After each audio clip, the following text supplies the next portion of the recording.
أعوذ بالله من الشيطان الرجيم بسم الله الرحمن الرحيم.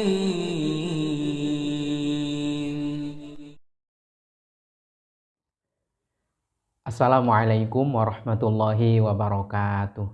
Bismillah, walhamdulillah, thumma salatu wassalamu ala rasulillah, habibina wa qudwatina Muhammad ibn Abdillah, wa ala alihi wa ashabihi wa mawala, wa man tabi'alah ila yaumil qiyamah.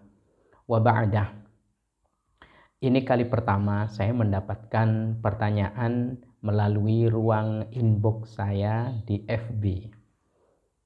Pertanyaan diajukan oleh seorang ibu yang di situ keterangannya punya anak satu. Pertanyaannya sebetulnya dimulai dari hal-hal yang diceritakan tentang keluarganya. Itu entah konsultasi atau curhat, saya kurang tahu persis. Tentunya beliau yang lebih tahu. Intinya beliau berkisah bahwasannya pernikahannya tidak dimulai dari pacaran, tidak saling mengenal. Ya, kenalnya setelah ijab kabul. Rupanya keduanya adalah tipikal patuh kepada orang tua. Ya, seperti itulah jodoh. Ibarat kata, tak akan lari gunung dikejar. Meskipun tak kenal, tapi dorongan orang tua pada akhirnya Allah Subhanahu wa taala menyatukan dalam satu ijab kabul yang suci. Dan tentunya disahkan oleh dua orang saksi.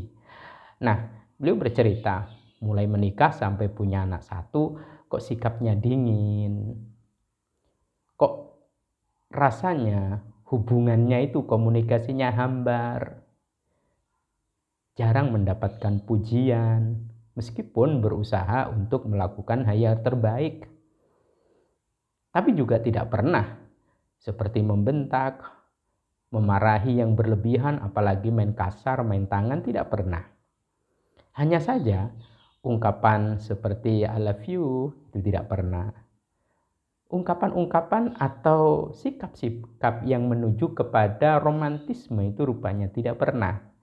Nah, yang ditanyakan adalah bagaimana cara agar supaya suami tidak terus-terusan seperti itu. Wanita tentunya seorang istri pengen dong komunikasi dalam keluarga itu manis, meskipun kadang pahit. Ya, tentunya berbagai macam warna dan ragam suasana yang diperlukan agar supaya komunikasinya itu tidak hambar, komunikasinya tidak dingin seperti itu.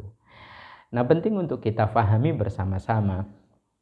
Kaum laki-laki itu, menurut satu catatan yang saya baca, itu memiliki 3 hal yang amat sangat diinginkan. Namun 3 hal ini tersimpan rapi, terjaga, tertata, tidak akan diucapkan meskipun kepada istrinya. Dan keinginannya itu adalah diharapkan dari istrinya. Tapi dia tidak akan ngomong. Nah, andaikan istri atau kaum wanita mengerti hal ini akan 180 derajat merubah sikap dan perilaku seorang suami kepada istrinya. Kalau itu dilakukan oleh istri. Bukan bermaksud istri kudu nebak-nebak, bukan. Kudu menerawang juga enggak. Apa saja? Yang pertama, perlu kita pahami bahwa laki-laki atau suami itu selalu ingin dihormati. Ini tentu sangat wajar karena laki-laki itu diciptakan kodratnya adalah sebagai imam, sebagai pemimpin. Ar-rijalu qawwamuna 'alan nisa. Maka wajar kalau dia pengen dihormati, bukan dari siapa-siapa, tapi dari istrinya yang notabene rakyat pertama yang dipimpin oleh sang suami. Dan ini wajar. Jangan kita berpikir loh katanya minta dihormati itu tidak boleh. Makanya suami tidak akan minta. Katanya berharap dihormati itu tidak boleh berharap tapi disimpan. Yang diharapkan adalah pengertian bahwasanya suami itu pengen dihormati, ya hormati dong. Dan ini sekali lagi amatlah sangat wajar. Yang kedua, Seorang laki-laki atau suami itu ingin punya ruang dan waktu untuk menyendiri. Mungkin barang sepekan sekali. Mungkin dalam 1 bulan sekali. Berikan ruang dan waktu khusus bagi dia untuk merenung, untuk berpikir. Karena kita tahu laki-laki itu mengandalkan kecerdasannya. Beda dengan kaum wanita yang konon itu mengedepankan dan selalu mengutamakan perasaannya. Sehingga dalam pemikiran itu, dalam perenungan itu, dia menemukan hal-hal yang istimewa, yang kebaikannya tentunya untuk istrinya, untuk keluarganya. Kok bisa begitu? Ya, laki-laki itu punya karakter dong, dan punya contoh konkret loh. Siapa? Nabi Muhammad SAW. Bagaimana beliau punya tempat khusus untuk menyendiri. Di mana? Bukan di masjid. Bukan di tempat mancing, juga bukan di pos ronda, atau apalagi di klub malam, naudzubillahi min syarri dzalik. Tapi beliau menyendiri, khalwah istilahnya, di Gua Hira. Dan luar biasa, disitulah justru wahyu pertama Allah Subhanahu wa ta'ala turunkan. Begitu mendapatkan wahyu Iqra bismi rabbikal ladzi khalaq, dengan berbagai macam kejadian di situ, dipeluk, tidak mampu dipeluk lagi, dan pada akhirnya beliau dimampukan oleh Allah Subhanahu wa ta'ala untuk mengucapkan apa yang diajarkan oleh malaikat Jibril. Pulang pucat pasi, gemeteran, lalu kemudian belum mengetuk pintu, Ibunda Khadijah telah membuka pintunya, lalu kemudian direbahkan, diselimuti, dipeluk dengan hangat. Inilah suami ingin punya waktu khusus. Maka kalau suami itu masuk ke ruang ingin menyendiri, jangan diganggu.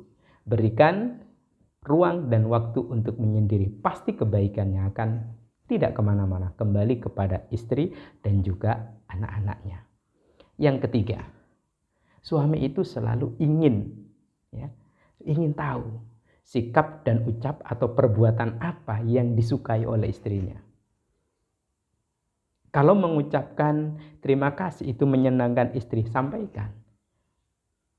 Mama suka loh ayah, kalau ayah itu bilang begini, kalau ayah itu melakukan ini, kalau ayah itu memberikan kejutan ini, dan seterusnya. Sehingga kemudian ucapan dan perilakunya yang sangat membahagiakan istrinya itu akan terus terulang dan terus terulang dengan berbagai macam cara dan dengan penuh kreativitas. Alhasil kemudian sang istri akan banyak mendapatkan kejutan-kejutan dari suaminya. Kenapa? Karena ucapan atau perbuatan yang menyenangkan istri disampaikan. Meskipun tidak mahal, tapi saya senang loh. Meskipun tidak besar, saya bangga loh.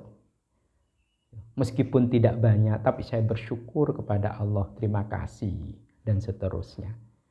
Inilah 3 hal yang selalu ada di dalam hati seorang laki-laki atau suami yang tidak akan pernah dibicarakan dan tidak akan pernah diminta terhadap istrinya.